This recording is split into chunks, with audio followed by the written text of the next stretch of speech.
பிரியமானவர்களே, ஆண்டவராக இயேசு கிறிஸ்துவின் நாமத்தினாலே உங்களுக்கு எங்கள் அன்பின் நல்வாழ்த்துக்கள். இன்றைய தினத்திலும் நாம் வேதத்திலிருந்து ஒரு வசனத்தை தியானிக்கலாமா?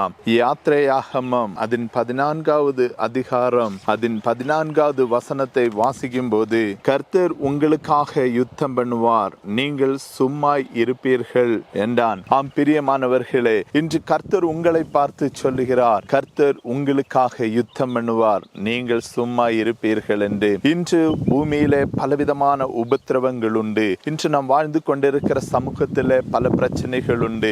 வேதனையோடு இருக்கிறீங்கள் அல்லவா? பிரச்சனையோடு இருக்கிறீங்கள் அல்லவா?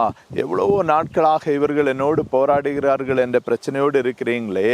இன்று உங்களை பார்த்து கர்த்தர் சொல்லுகிறார், நீங்கள் சும்மா இருப்பீர்கள், கர்த்தர் உங்களுக்காக யுத்தம் பண்ணுவார் என்று. இன்று பாருங்க, இந்த பூமியிலே யுத்தங்கள் பெருகி கொண்டிருக்கிறது. மனிதன் மனிதனோடு யுத்தம் பண்ணி கொண்டிருக்கிறான். இப்படியாக யுத்தம் என்று பெருகி கொண்டிருக்கிறது. இந்த பெருகி கொண்டிருக்கிற வேளையில மனிதனை நேசிக்காத நிலைமையில இன்று ஒருவரை ஒருவர் விரோதித்து இன்று பல விதத்திலும் உபத்திரவங்களை மனிதர்களுக்குள்ளாக மனிதர்கள் விதைத்து இன்று வேதனைகள் பெருக்கிக் கொண்டிருக்கிற காலத்துல கர்த்தர் என்று உங்களை பார்த்து சொல்லுகிறார், உங்களுக்காக யுத்தம் பண்ண கர்த்தர் நிற்கிறார் என்று. ஆம் பிரியமானவர்களே, உங்களை எதிர்த்து வருகிறவங்க, உங்களை போராடி வருகிறவங்களை எதிர்த்து நீங்க போக வேண்டாம். அவர்களை எதிர்த்து கர்த்தர் உங்களுக்காக இன்று இறங்க போகிறார். வேதனையோடு இருக்கிறீங்கள் அல்லவா? ஐயோ, என்னை தொடர்ந்து பிடித்து இவர்கள் வேட்டையாடி கொண்டிருக்கிறாங்களே, எனக்கு விரோதமாய் இவர்கள் பொய் சாட்சி சொல்லி கொண்டிருக்கிறாங்களே, எனக்கு விரோதமாய் பலவிதமான செயல்பாடுகளை செய்து கொண்டிருக்கிறார்களே என்று வேதனையோடு இருக்கிறீங்களா? இன்று கர்த்தர் உங்களை பார்த்து சொல்லுகிறார், உங்களுக்காக நான் யுத்தம் பண்ணுவேன் என்று.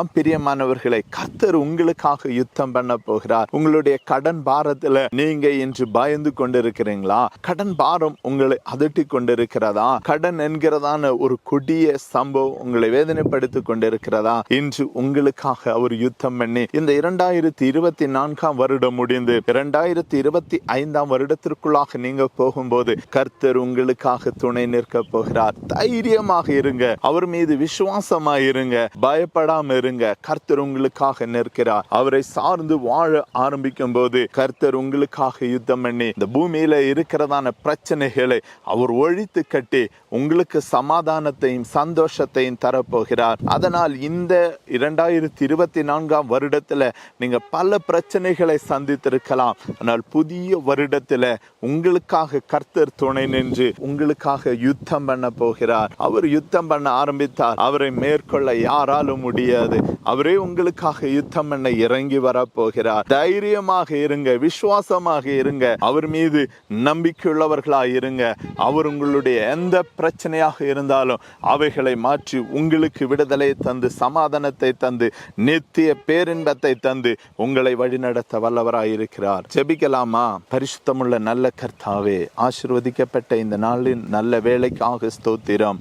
அப்பாவும் அது பிள்ளைகள் பயந்து கொண்டிருக்கிறாங்க. இந்த 2024 வருடத்துல பல காரியங்களில பல பிரச்சனைகள், பல போராட்டங்கள், பல உபத்திரவங்கள், அதன் மத்தியிலே அவர்கள் அப்பா தளர்ந்து போயிட்டாங்க, வேதனையோடு இருக்கிறாங்க. நீங்க அவர்களுக்காக உதவி செய்ய வேண்டுமே, அவர்களுடைய பிரச்சனைகளை மாற்றி கர்த்தர் விடுதலை கொடுக்க வேண்டும் என்று செபிக்கிறோம். உங்கள் துக்கம் சந்தோஷமாய் மாறும் என்று சொன்னீங்களே, இன்று உமது பிள்ளைகள் பயத்தோடு நடுக்கத்தோடு பிரயாசத்தோடு இருக்கிறாங்களே, அவர்களுக்காக இறங்கி நீங்க யுத்தம் பண்ணுங்க.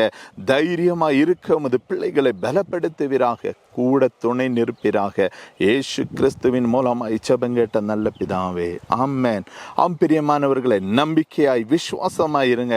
புதிய வருடத்துல புது வழிகளை கர்த்தர் உங்களுக்கு திறந்து அவரே உங்களுக்காக யுத்தம் பண்ணி சத்ருவை மேற்கொள்ள அவர் வல்லமையுள்ள தேவனாய் இருக்கிறார். God bless you.